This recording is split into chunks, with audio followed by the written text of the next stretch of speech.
I think the highlight for me was I was awarded the highest grade on my course. I wasn't a particularly high achiever when I was in secondary school and high school.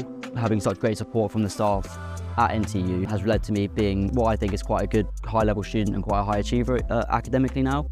Something that really impressed me, or I think sets NTU apart, is how much high-level equipment there is within the sports science department, but not only how much equipment there is, that you're allowed to pretty much use all of it as well.